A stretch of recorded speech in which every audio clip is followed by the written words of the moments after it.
here to share with you this morning is where we are in the progress of the search committee, which is a subcommittee to the vestry. So we've been working with the vestry and with the diocese to get where we are, and I want to bring you up to date and share with you some insights in how you can be involved as we go forward. So, Phil, next slide. So I'd like to start with this opening prayer, if we could say this all together. Hope you can see it. Almighty and ever-living God, ruler of all things in heaven and earth, hear our prayers for this parish family. Strengthen the faithful, arouse the careless, and restore the penitent.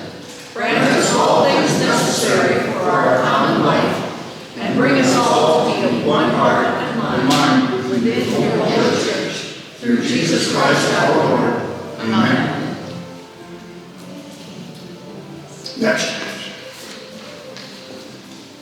We're here to talk about trusting God to lead us through this transition period. The nature of transition is one of uncertainty and ambiguity. Change is situational, i.e. the leaving or retirement of a priest. Transition, on the other hand, is that psychological process that we all have to go through of accepting and working forward with change.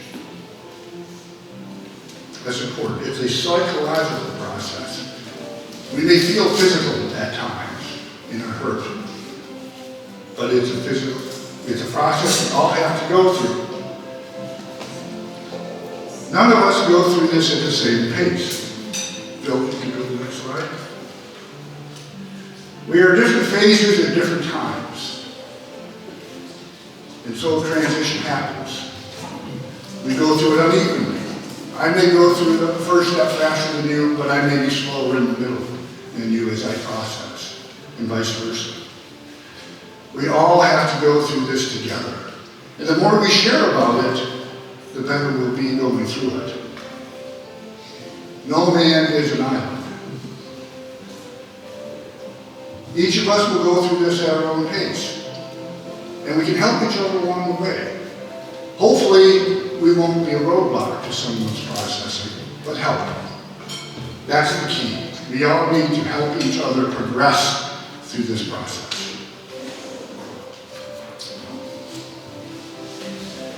It's about ending, losing, and letting go. We as a faith community need to accept there are people who resist this change, and that they will resist acknowledging it openly.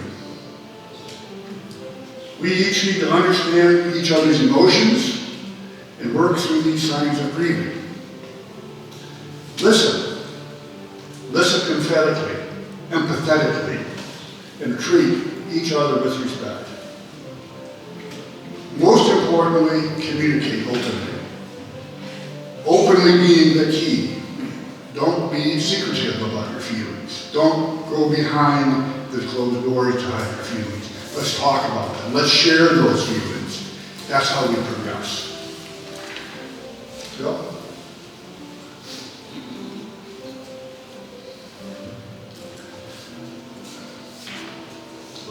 I'm missing something in here. I think we're ahead. Okay, we're at a time of a new beginning. There it is. Our priest arrival, and we will have a priest arrival, is one of acceptance and energy. Change being embraced. Are you starting to get a theme? There's change in all these conversations. It's a time of building new skills. Renewing our commitment to our community, our faith, and its mission. It's an opportunity for us to burst into the larger community, expanding our mission, expanding our efforts, with the aid and help of a new priest. So, where are you in this transition model? Where can we help you as you progress through this transition phase? Okay, the big picture. here's where we will test your eyesight. This is the diocesan-defined process that we are going through. Miranda handed this out, so you don't need to try to read all this. There's also a poster. We will have this poster up at all times, here and up in the gathering area, so you can refer to it as you need to it and talk about it. Make sure you talk to the vestry, the search committee, ask questions, come to know this process. And as I said, we're not at the beginning of this process. We have begun the work.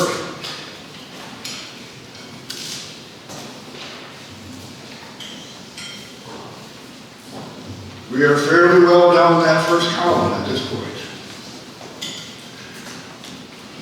Some things we started in the second column, and we will progress through these activities over the next months. Does everybody have a copy? Okay.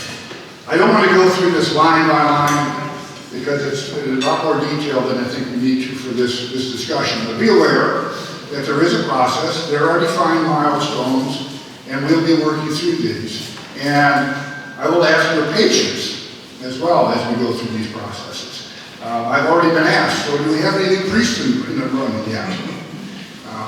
We're a long way from that at this point. But so I ask your patience as well. So the vestries, what is the vestry's role in this process? They appoint the search committee. They did that. They approved the profile in the OTM. What's the OTM? The OTM is the Office of Transition Ministry. And they have a form. They have an exhaustive form that we fill out and submit, and that becomes then the basis of them going out and doing a search for a priest. They provide the financial information necessary for this task. Approve the final package and offering to the candidate, socially meet with the finalists that the search committee would present to them. And the search committee. Our role is to conduct the self-assessment, and this is where you come in.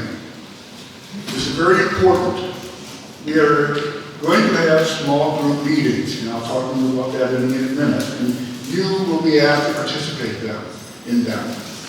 I beg you to participate in them. We will prepare the written material for the OTM and the profile and present it to the vestry and the diocese for their approval. When there are candidates, we will interview them. Written, Zoom meetings, and the finalists we will visit with. We will discern and recommend one candidate to the vestry. And most importantly to me, communicate, communicate, communicate. I want you aware of where we are, how it's going, how you can help. Please advise me and the committee if you think we need your help, if we're missing something. So who is our search committee? Me, as chairperson. Ken, I think Ken might be running around getting ready for this afternoon. Don Ingersoll, where's Don? Don's in the back corner. Mary Rennie. Mary, you see anything about? Miranda? No, and Ann Williams. There's Ann, okay. And our transition minister for the diocese is Ellen Ikovic. Reverend Ellen is the canon of the ordinary for the diocese. Very sharp individual, by the way, you've all met her. If you have any questions, seek one of us out and ask, okay? What are your tasks? You have a role in this process. It's not about the vestry and the search committee. We are merely here to facilitate, gather information, help put it in a format that's easily used. It's got to be your information that we gather. So participate in the small group meetings. Review and give feedback to any written materials you see. Ask questions. Financial awareness. This is not the time you hold back. We have to continually demonstrate to the diocese we are a viable, growing parish. And we do that through our pledges and our budgeting process.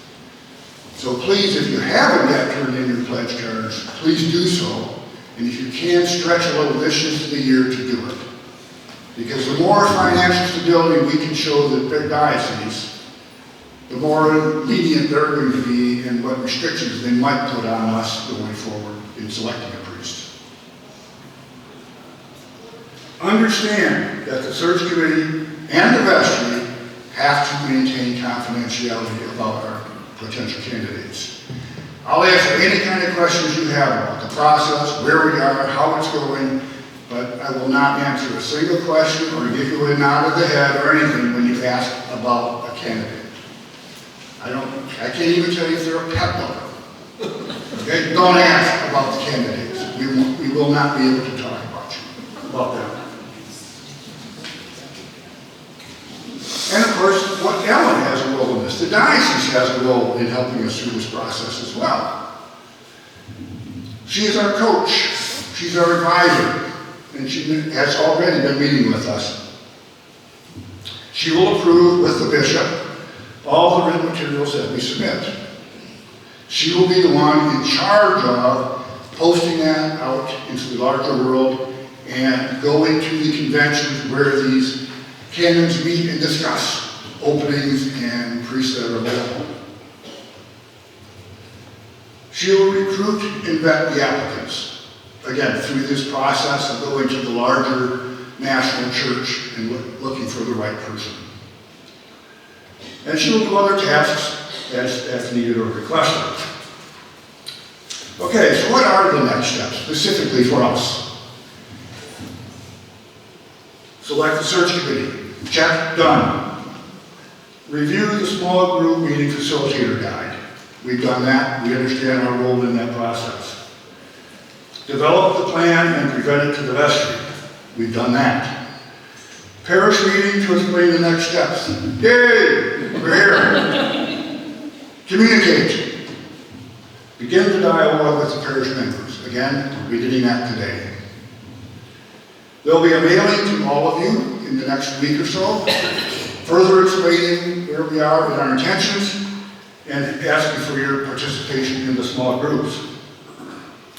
Next thing is to put up the sheets for the small groups, and that will happen next Sunday. We'll have the small group invitations next Sunday. I suppose this is as good a time as any to talk about those small groups. There are a set of questions that the diocese uses to help us discern who we are, where we are, what we think we like in a priest, what skills and talents we would like to see, and most importantly, where we see us going and how this priest can help us get there. So we want to have these small group conversations of 8 to 10 people at a time, where we walk through these questions and put up key words and key thoughts about how you feel about these questions. And then we will take that, compile that all into a large spreadsheet and start compressing it into groupings and common thoughts and try to then make sense of that to develop a profile of us and a profile of who we think we might want to come. And how we want to do this is, I know if I mention household meetings, everyone would groan. So we're not going to do that. What we're going to ask you to do is spend an extra hour with us in these small groups on a Sunday immediately after the service. We're going to set up 3 classrooms, 8 to 10 people in a classroom with a facilitator, and go through the questions. It will take at most an hour. And if you do it once, you're done. So you only have to commit yourself to one of those 3 Sundays. And then anybody who we miss, we will contact by phone and hopefully a visit to round out the group. So that by the annual meeting time, we have gotten all of your inputs. I don't know, I can't promise I would have something to report out much other than to say that at the annual meeting. But our goal is by the end of January to have all of your thoughts and inputs through the small group meetings. So what you'll be asked to do next Sunday is sign up for one of the 3 Sundays in January, the 5th, 12th, and whatever the next one is. And we will then, when we know how many are in that, we'll split you into the 3 classrooms and we'll process with you. Okay? Make sense? Yeah. Okay. Better than going to households and all the messing around? Yeah, I think so too. We'll also do one. Pardon? Will there You're be gonna be food? There will not be food because we want to finish it in an hour. Will there at least be wine? There may be scotch. Scotch, all right, good. We will also do this between the services for the 8 o'clockers, and at least one Sunday, if not 2. So, if you cannot make any of these, let us know, and we will make arrangements to either have a separate session at another date, another time, or talk to you individually, because we want everyone to input as much as we can. I think this is probably, for me, the most important step of this process. It gives you a chance to say what you think about what we need, and it gives us a chance to listen and take that information to the vestry and to the diocese. So don't hesitate to participate. We're finding our priests, not the vestry's priests, not the diocese priests, but your priests going forward.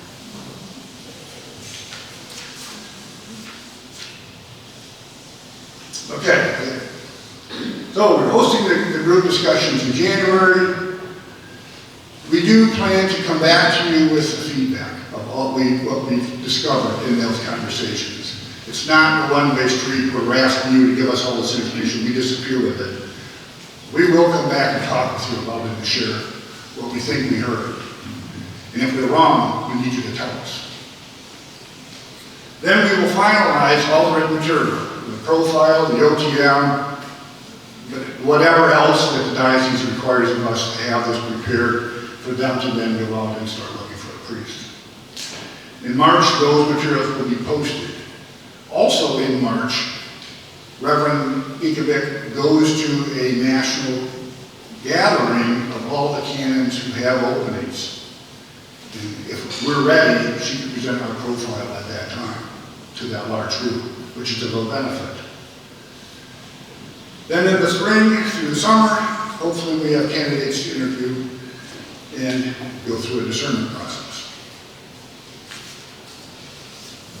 I've mentioned confidentiality, but it's very, very important. From the moment we receive an application, we have to assume the duty of safeguarding that applicant's confidentiality. Ellen told us of lives ruined from search committees and parishes not maintaining confidentiality. Not all priests and parishes know they're looking. And if we destroy a relationship that a priest has with his current parish, that's not a very good thing. So we will not be sharing, again, any information with you about the candidates. It's amazing what you can find out on social media with just the smallest bit of information. And what would be worse than disclosing someone who's a possible candidate is getting it wrong and exposing someone who really isn't a candidate as one by finding the wrong information on social media. So we will not talk about this at all with you. And please understand that.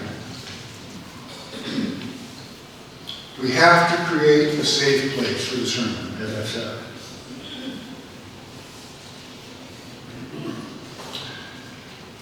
There are several guiding principles that the diocese recommends we follow, and we intend to. This is a covenant between you and us and the vestry. Trust the search committee to do its work. Ask questions, understand what we're doing, but trust us to do our work.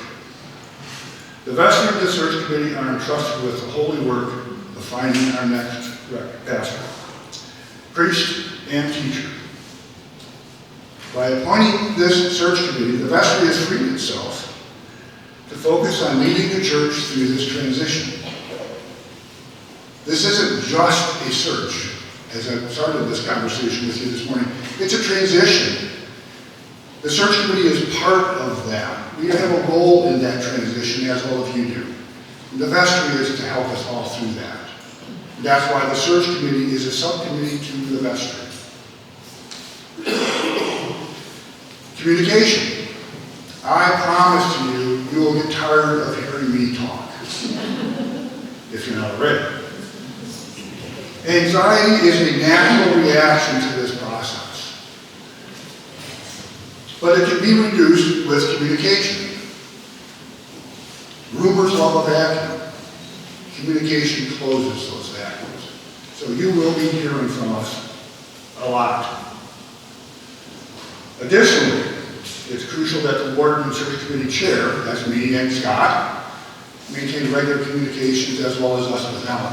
And that is an ongoing process as well.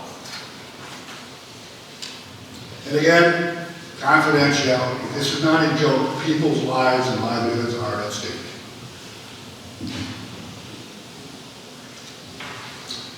Okay, I've talked enough. Do you have any questions, concerns? Yes, Chris. The elephant in the room is the fact that we've had 2 fine search committees in recent memory who have chosen people that did not work out well with us. We can come up with all sorts of reasons that we might or might not like to have a person be our priest. Somehow we have to find out why they are leaving, what the people are thinking about them that know them from other parishes. Right. We have to find out why a bishop is so happy to get rid of somebody that he would lie to our bishop. Things like that. And I'm hoping to heaven that you're able to go that step further and not just accept their, seeing them face to face, because there's more than that Right. to choosing somebody that's going to be here for 10 or 15 years. I don't disagree with you at all in any of that. That's a very hard task. It's much harder than figuring out what we were doing. Right. But we will do the best we can. It also requires that priest to be honest with us in sharing their feelings and their past as well. Again, because of the confidentiality issue, there's only so far we're allowed to go with that before we're considering them as the candidate. But I promise you, we will do the best we can. We have 2 people on the search committee that have been on past search committees, and will help embellish and improve on past processes. But what you're saying is right and difficult. Another thing that's in our favor this time, I think, is the bishop we have and Ellen. They both have spent the time here to learn something about us. And they have both said that their attitude going into the vetting process is going to be much different than it had been. They have a better feel also of who we are and what we need. And I think we'll do a much better job of helping figure out a little bit more about those candidates at the vetting period, at the age, their process that they take it on. And I'm hopeful that also is a counter benefit as well. But your point's well taken, thank you. Any other comments? Mike? Is there a worry that we won't have enough candidates and we won't be able to choose somebody by the deadline time? There is no deadline time, Mike. This takes as long as it takes. Fine. Okay? Realistically, I think we'd be very lucky to see. Some dates on that. Well, those dates are for the process to get it started. Okay? Our goal, it's not in stone, our goal would be to be ready for that Ellen can use this material in March. If we're not ready by then, so be it. But the search itself, after that is when the real search begins, and the data's out there in the real world for people to look at. That will take as long as it takes. We'll probably reject some candidates. I expect we'll be rejecting candidates. I would think we'd be lucky if by 2026 we have a candidate. Sometime in 2026 I'd expect us to, but not much before. Because there's a shortage of priests, and we want to find that way. We want to take that time to find the best fit. Do we get an interim? Who decides on the interim? Yeah, Scott, you want to talk to that, an interim priest and so forth? So we've sent a small biography to the diocese about the church and asked that they select some candidates for interim for us. And now they're in the process of looking to see who they can send our way. And then the vestry will interview and let the diocese know if one of the candidates they send us for interim is acceptable. I'm hoping that we will hear something. I'm hoping we hear something in January or February, but that will be at the discretion of the diocese and what they actually have available to send our way for interim. And remember, interims are meant to be distant and be able to run your services and handle the admin, but they are not lovey, touchy-feely, and they are not supposed to be lovey, touchy-feely, right? So keep that in mind when an interim comes. They can be warm, but they're not going to be the touchy-feely because they don't want the congregation to attach to them, knowing that they are only here for the short term. And although, I think Dave is right in his timeline, if God graces us with an excellent candidate in 2025, the interim needs to be ready to step aside. And we can't have a heartfelt connection with that person, right? So please keep your expectations high for the quality, but remember, don't fall in love with it. That's all I'll say to that. And I will keep you up to date as the diocese lets us know what they're sending our way, and when we have somebody in place. Dave handles the long term, and I handle the short term. But we both want your communication, your openness, and quite frankly, be frank with us. If you know me at all, you know I am not a sugar-coating kind of guy. I'm not beat around the bush. So I appreciate the same thing back from you guys. Just be candid.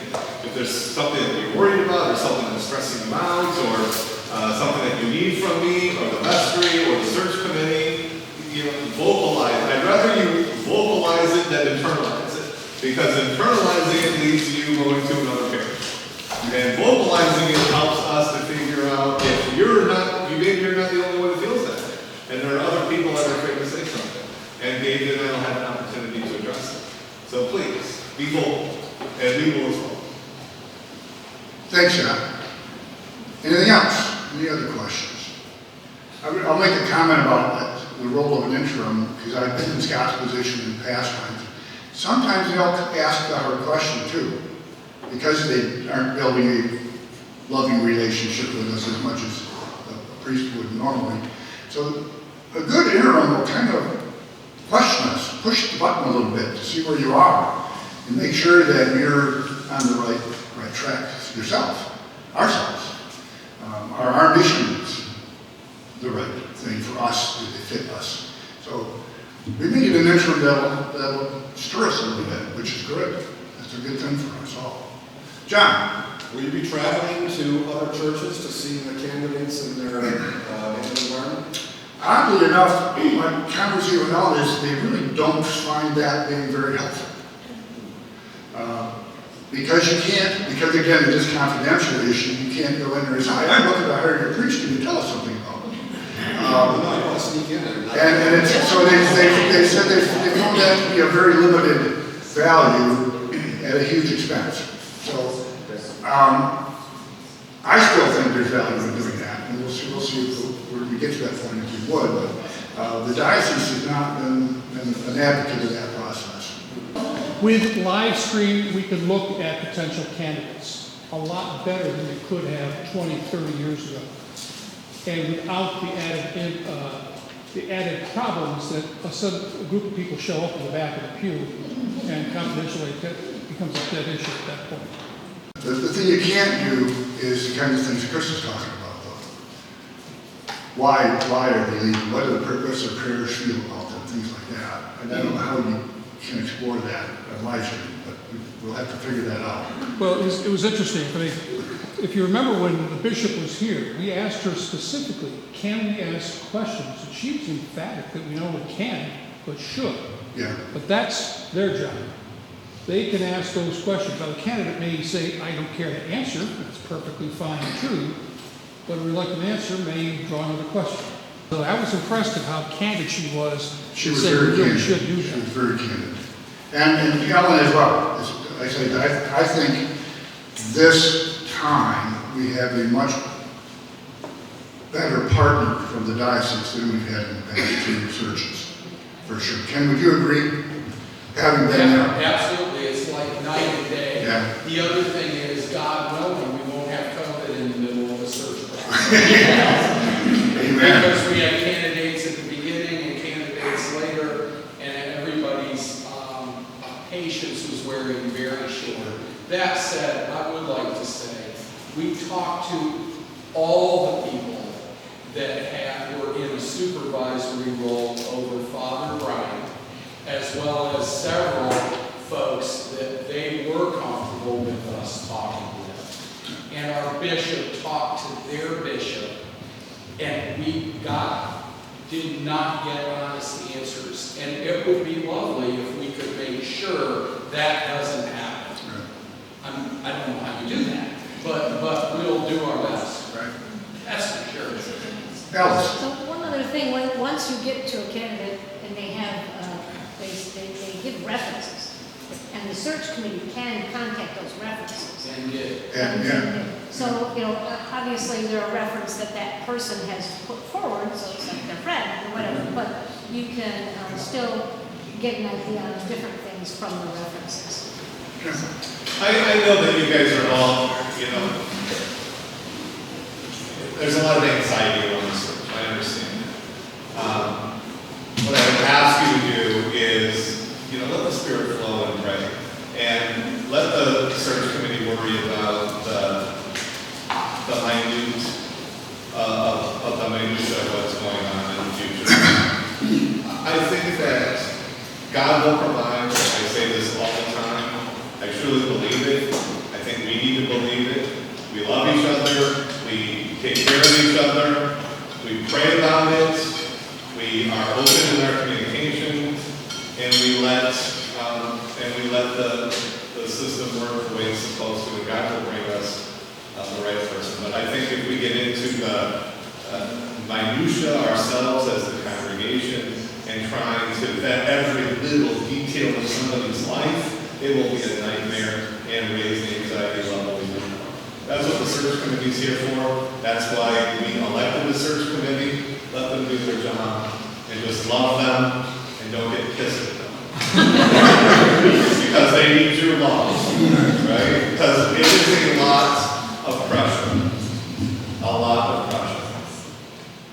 All right? Okay, any other questions? Okay, Phil, you go to the next slide. I'd like to close with this prayer. Again, if we can say this together. Now to him who by power at work within us is able to accomplish abundantly far more than we can ask or imagine. To him be glory in the church and Christ Jesus to all generations, forever and ever. Amen. Thank you for your attention, and again, you'll be getting a letter soon, and the sign-up sheets for this model will be available next Sunday. Thank you. Thank you.